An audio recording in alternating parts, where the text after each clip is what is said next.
నమస్తే అమ్మా. శంకరాచార్యులు వారి దివ్య చరితను అంతే దిగ్విజయంగా మీ మాటల ద్వారా మా అందరికీ కూడా అందిస్తున్నారండి. మరి వారి అమ్మగారికి చివరి క్షణాల్లో ఆ దైవానుగ్రహం అనేది కలిగించి, అలాగే కార్యక్రమాలన్నీ పూర్తి చేసి, అలాగే ఇంకా యాత్రలు అనేది కొనసాగిస్తున్నారన్నారు. మరి వారు చేసిన తదుపరి లీలల గురించి తెలియజేస్తారా? తప్పకుండా అమ్మ. శంకరాచార్యులు వారు మాతృ సంస్కారం చేయడానికి సిద్ధమయ్యారు. అయిన తర్వాత చుట్టుపక్కల అందరూ అంగీకరించలేదు. యోగాగ్నితోటి జగద్గురువులే చేశాము అని చెప్పుకున్నాం. శంకర్లు ఆ ఊర్లో ఉండే వాళ్ళందరినీ శపించారమ్మా. అవునా అండి? ఎవరైతే ఇబ్బందులు పెట్టారో, మీకంటే పై ఆశ్రమం వాడిని మీరు ఆక్షేపించటం దోషం కదా. కాషాయదండ మాత్రేణ యతిపూజ్యో న సంశయ అని చెప్పారు కదా. మీరెందుకు ఆ పొరపాటు చేశారు? తల్లి శవము దగ్గర మీరు ఈ పంచాయతీ అంతా తీసుకొచ్చినందుకు గాను మీ ఇళ్ళన్నీ కూడా శ్మశానాలకుగాక అన్నారు. ఈ రోజుకి శంకర్ల యొక్క శాపం పనిచేస్తూనే ఉంది. ఇప్పటికీ అంటే వాళ్ళు ఇళ్లల్లోనే చేస్తారు కార్యక్రమం అంతా. ఎవరింట్లో వాళ్ళు చేసేస్తారు కార్యక్రమాలన్నీ, బయటికి లేదు. శ్మశానాలు, అందుకనే వాళ్ళకి సమాధులన్నీ కూడా ఇళ్లల్లోనే ఉంటాయి. వాళ్ళ ఇళ్లల్లో ఎక్కడ మీరు మొత్తం చూడండి, కేరళంలో ఇళ్లల్లో దేవుడి గది ఉండదు వాళ్ళకి. ఎక్కడ దేవుడిని పెట్టుకోరు వాళ్ళు. మరి వాళ్ళు ఏం చేస్తారు? సాయంత్రం పూట బయట దీపారాధన పెడతారు. వాళ్ళు అట్లా దేవుడి క్షేత్రం అంటే లేకుండానే వాళ్ళ అనుష్ఠానాలు, తపస్సులు అన్నీ ఎక్కువ చేస్తారు. అందుకని వాళ్ళకి తంత్ర ప్రాధాన్యం చాలా ఎక్కువ కనిపిస్తుంది. తంత్ర ప్రాధాన్యం ఎక్కువ రావడానికి కూడా కారణం ఇదే. ఈ విధంగా శంకరాచార్యుల వారికి అక్కడి నుంచి బయలుదేరి ఎక్కడికక్కడ దుర్వాది మతాల్ని ఖండించడం ఆరంభం చేశారు.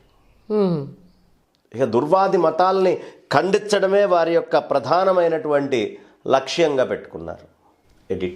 ఇక శంకరాచార్యులు వారు ప్రయాణం మొదలుపెట్టారు. రామేశ్వరానికి వెళ్ళారు. అక్కడ శాక్తేయులందరినీ ఓడించడం మొదలుపెట్టారు.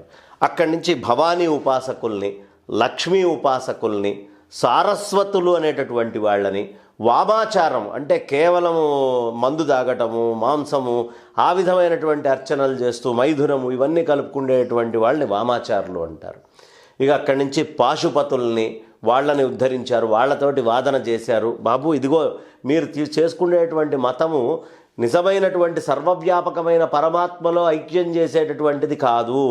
మీకు ఏమేమి అవసరమో అవన్నీ చేయండి, ఏది వైదికమో అవన్నీ చేయండి, కానీ దీని పరమ లక్ష్యము జీవబ్రహ్మాత్మీక యోగం కావాలి అని మాట్లాడటం మొదలుపెట్టారు. ఇక విష్ణు భక్తుల దగ్గరికి వచ్చారు. అనంతశయన క్షేత్రానికి వెళ్ళారు. విష్ణు భక్తులకి రకరకాలైనటువంటి విషయాలు వాళ్ళతోటి చర్చ చేశారు. ఈ పంచాయతన పూజ అనేటటువంటిది ప్రతిష్ఠ చేశారు. భాగవతులు అనేటటువంటి వాళ్ళతోటి వాదన చేశారు. శారంగపాణి అనే ఆయన ఒక రకమైనటువంటి వైష్ణవ తత్వానికి చెందినటువంటి వాళ్ళు, ఆయనకి తత్వబోధ చేశారు. పాంచరాత్రులతోటి వాదన చేశారు. వైఖానస సిద్ధాంతం వాళ్ళతోటి వాదన చేశారు.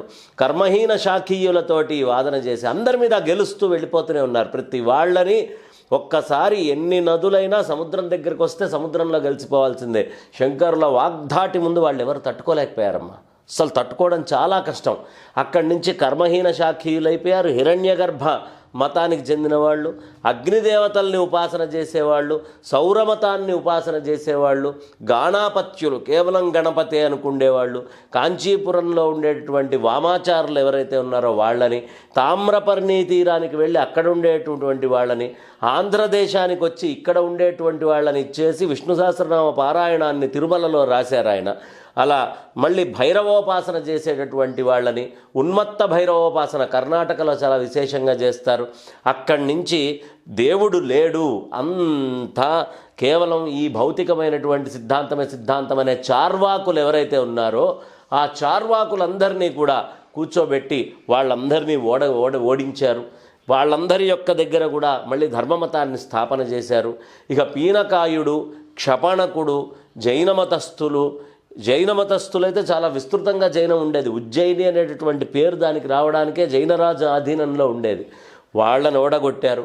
శబల జైనుడు అనేటటువంటి అతనికి చెప్పాల్సినటువంటి విషయాన్ని చెప్పారు. మల్లారి భక్తులకి వాళ్ళకి అవసరమైనది చెప్పారు.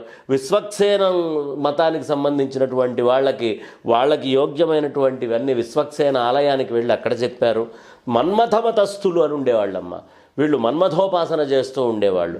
వాళ్ళకి చెప్పాల్సింది వాళ్ళకి చెప్పారు. ఇక మగధకి వెళ్ళారు. అక్కడికి వెళ్ళి ధనమే ప్రధానము అని కుబేరుణ్ణి వాళ్ళు ఆరాధన చేసేవాళ్ళు. అసలు అపర కుబేరుళ్లాగా ఉండేది వాళ్ళ నగలు కానీ వాళ్ళు కానీ. స్త్రీలు ఎక్కువ, పురుషులు తక్కువ. వాళ్ళ అలంకారాలు, ఆ డబ్బు చాలా విశేషంగా ఉండేది మగధపురం. అక్కడికి వెళ్ళి కుబేరోపాసనని ఏమిటి పరమావధి ఏమిటి అనేది చెప్పారు. దేవేంద్రుడికి సంబంధించినటువంటి భక్తులు ఉన్నారు, వాళ్ళకి చెప్పాల్సింది వాళ్ళకి చెప్పారు. యముడికి సంబంధించినటువంటి భక్తులు, వరుణుడికి సంబంధించినటువంటి భక్తులు, వాయుమతస్థులు, వాయుదేవుణ్ణి కొల్చేటటువంటి వాళ్ళు ఉన్నారు, శూన్యమతస్థులు అనేవాళ్ళు ఉన్నారు, వరాహమతస్థుల్ని ఓడించారు, లోకసేవ మతస్థులకు చెప్పారు. అలాగే గుణోపాసన, కేవలం గుణాలని మాత్రమే ఉపాసన చేస్తామండి, దేవుడు గీవుడు ఏం లేదు అని గుణాలని మాత్రమే ఉపాసన చేసి ఎదుటివాడిలో గుణాలని మాత్రమే చూసే వాళ్ళ దగ్గర ఎలా శాశ్వతత్వం రాదు అని సాంఖ్యమతస్థుల్ని ఓడగొట్టారు.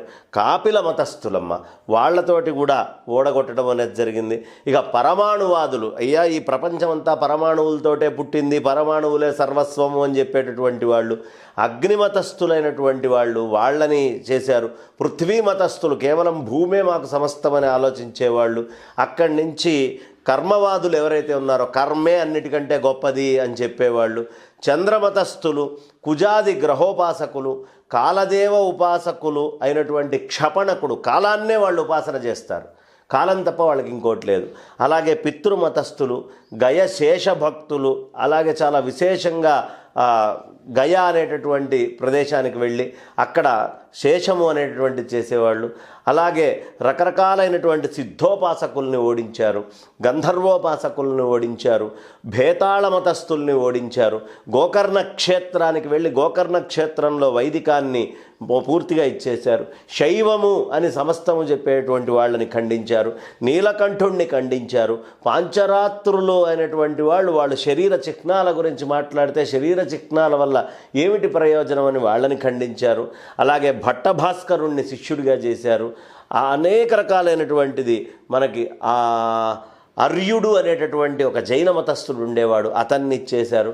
అభినవగుప్తుణ్ణి మార్చారు. ఇలా శంకరాచార్యుల వారు 72 మతాలని చాలా విశేషంగా ఒకదాని తర్వాత ఒకటి ఖండిస్తూ వాళ్ళందరికీ అవసరమైనటువంటి బోధ చేస్తూ ఎప్పటికప్పుడు ధర్మాన్ని నిలబెట్టి, భారతదేశంలో మీరు ఈ మతము ఆ మతము అని చిన్నగా కొట్టుకుంటే అది ఇతరమైనటువంటి ధర్మాల లోపల రావడానికి అవకాశం ఉంటుంది.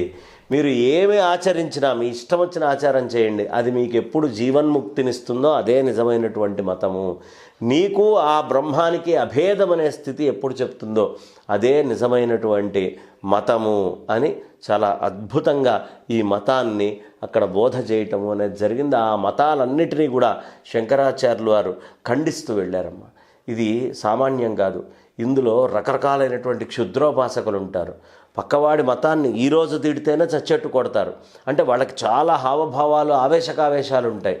అలాంటి వాళ్ళ దగ్గరికి వెళ్ళి శంకరాచార్యులు వారు కత్తి పట్టుకోలా, శంకరాచార్యులు వారు ఏం మనుషుల్ని పెట్టుకొని యుద్ధం చేసి వాడిని కొట్టండిరా, వీడిని ఇచ్చేయండిరా అని చెప్పలా.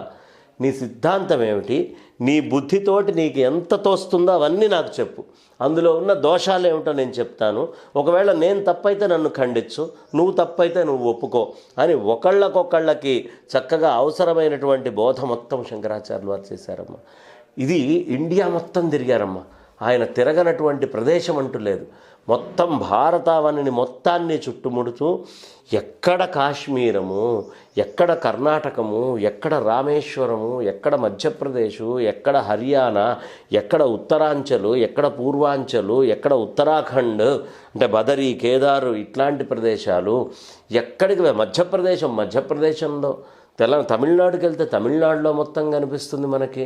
అలాగే ఇటు తెలంగాణ ప్రాంతంలో శంకరాచార్యులు వారు తెలంగాణలో సంచరించారమ్మా.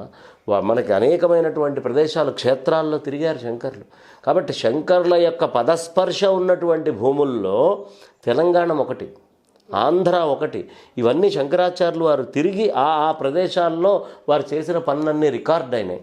అంటే వారు ప్రతి ప్రదేశంలోనూ వారు చేయాల్సిన కార్యక్రమాలు చేశారమ్మా. అన్ని గుళ్ళని పునరుద్ధరిస్తూ ఒక వాదనతోటే ఆగిపోలా. బాగా ఉగ్రంగా ఉండేటటువంటి దేవతలు ఉంటారు, వాళ్ళందరినీ శాంతమూర్తుల్ని చేసేవారు.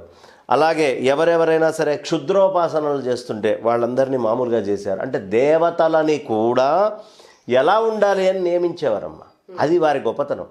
ఓ సందర్భంలో కేవలం పాచికలు ఆడుతూ ఆడుతూ ఆడుతూ ఆడుతూ మధుర మీనాక్షి అమ్మవారిని ఆ యంత్రం మధ్యలో బంధించేశారు ఆయన, నువ్వు ఇక్కడే ఉండాలి అని. అంటే అలా అంతటి మ్యాథమెటిక్స్ మీద ఆయనకు అవగాహన ఉంది. ఒకటి కాదు, ఓ సందర్భంలో కలకత్తాలో కాళీ అమ్మవారు ఇష్టం వచ్చినట్టుగా వెళ్ళి రాత్రిపూట జనాల్ని తింటూ ఉండేది. ఆవిడ క్రౌర్యంగా ఉండేది. శంకరాచార్యులు వారు వెళ్ళి ఆగు అన్నారు. ఇప్పటికే ఆ విగ్రహం గుమ్మానికి అటు ఇటు ఆగి ఉంటుంది. ఇప్పటికి ఉన్నారండి కలకత్తాలో కాళీ అమ్మవారి గుడి. అది చాలా విశేషం శంకరాచార్యులు వారిది. అలాగే మనందరికీ బాగా పరిచయం ఉన్నటువంటిది శ్రీరంగ క్షేత్రం. అక్కడికి కొద్ది దూరంలో 2 కిలోమీటర్లు 3 కిలోమీటర్ల లోపే అద్భుతమైన జంబుకేశ్వర లింగం అని ఉంది. అక్కడ అమ్మవారికి చాలా భయంకరమైనటువంటి కోపం. ఎంత కోపం అంటే తట్టుకోలేము. అఖిలాండేశ్వరి అమ్మవారిని కోపము నుంచి ఆయన శాంతపరిచారు. ఏం చేశారో తెలుసా అమ్మ? ఆవిడ కూర్చున్న దగ్గర ఎదురుగుండా వినాయకుడి యొక్క విగ్రహాన్ని పెట్టించారు. ఏ కొడుకుని చూస్తే తల్లి శాంతపడదు. అంత ఉగ్రంలో ఉన్నటువంటి అమ్మవారిని ఒక చిన్న వినాయకుడి బొమ్మ పెట్టి, అందుకనే మనకి అగజానన పద్మార్కం గజానన మహర్నిశం. అగజానన అంటే గజాననుడు కానివాడనో వినాయకుడు కానివాడనో కాదు అర్థం. అగము అంటే కొండ, అగజ అంటే కొండకి పుట్టినటువంటిది ఎవరు? పార్వతి అమ్మవారు. అగజ ఆనన, ఆ పార్వతి అమ్మవారి మొహము పద్మార్కం. ఆ సూర్యుడి కిరణాలు వస్తే పద్మం ఎట్లా విచ్చుకుంటుందో అట్లా విచ్చుకుంటుందట అమ్మవారి మొహం. అగజానన పద్మార్కం. ఎప్పుడు? గజానన మహర్నిశం. వినాయకుడిని చూస్తే చాలట. అందుకని ఆ తల్లికి కొడుకంటే అంత ప్రీతి. ఈవిడకున్నటువంటి ఉగ్రం తగ్గాలి అంటే ఈవిడ కొడుకును చూపించాలి అని ముందర శంకరాచార్యులు వారు వినాయకుడు బొమ్మ వేస్తే చాలా శాంతమైపోయింది. ఇట్లా క్షేత్రాలన్నిటిలో ఉండేటటువంటి అశాంతి స్వరూపాలన్నిటినీ కూడా తీసేశారు. తీసి ఎక్కడికక్కడ ఏ పుట్టకి ఎక్కడికి వెళ్ళినా అక్కడ. గురువాయూరులో ఆయన వాయు సంచారం చేసి పైనుంచి వెళ్తూ ఉంటే ఓ దగ్గర ఇక చేయలేకపోయి కింద పడ్డారట. ఎందుకబ్బా కిందకు వచ్చాను అని చూస్తే అంతకుముందు గురువు వాయువు ఇద్దరూ ప్రతిష్ఠ చేసినటువంటి ఏదైతే కృష్ణుడి విగ్రహం ఉందో ఆ విగ్రహం ఇట్లా పతనం అయిపోయి ఉంటే దాన్ని మళ్ళీ పునఃప్రతిష్ఠ చేశారు ఆదిశంకర్లు గురువాయూరులో. దాంట్లో పూజా విధానాలు నిర్ణయించినటువంటి వారు ఆదిశంకర్లు. ఎక్కడ ఏ క్షేత్రం మీరు తీసుకున్నా భారతదేశంలో ఉండే అన్ని క్షేత్రాలని శంకర్లు సంచరించారు. అందరూ దేవతల్ని వాళ్ళ మీద స్తోత్రాలు అనేటటువంటివి రచించారు. శ్రీరంగం వెళ్తే రంగనాథస్వామి మీద రంగనాథాష్టకం రాశారు. జగన్నాథ క్షేత్రం వెళ్తే జగన్నాథాష్టకం రాశారు. ఇలా శంకరాచార్యుల వారు తిరగనటువంటి ప్రదేశం లేదు, చేయనటువంటి వైదిక ధర్మ ఉద్ధరణ లేదు. అన్నీ చేస్తూ పరమలక్ష్యమైనటువంటి జీవన్ముక్త స్థితిని వదిలిపెట్టుకోకుండా జాగ్రత్తగా ఉండండి అనే విషయాన్ని శంకర్లు తెలియపరిచారమ్మ. ఇది ఆయన గొప్పతనం. కాబట్టి ఆదిశంకర్ల యొక్క చరిత్ర ఒక మహాద్భుతం. ఇన్ని మతాల్ని ఇంతమందిని ఖండించి అందులో మరి బలిస్తా అనేవాళ్ళు, దుర్మార్గులైనటువంటి వాళ్ళు, పుర్రెలతోటి రకరకాలైనటువంటి మాయలు చేసేవాళ్ళు, వీళ్ళందరినీ జయించారు ఆదిశంకర్లు ఒక్క కాషాయం కట్టుకొని 32 సంవత్సరాల్లో. అది శంకరుడంటే.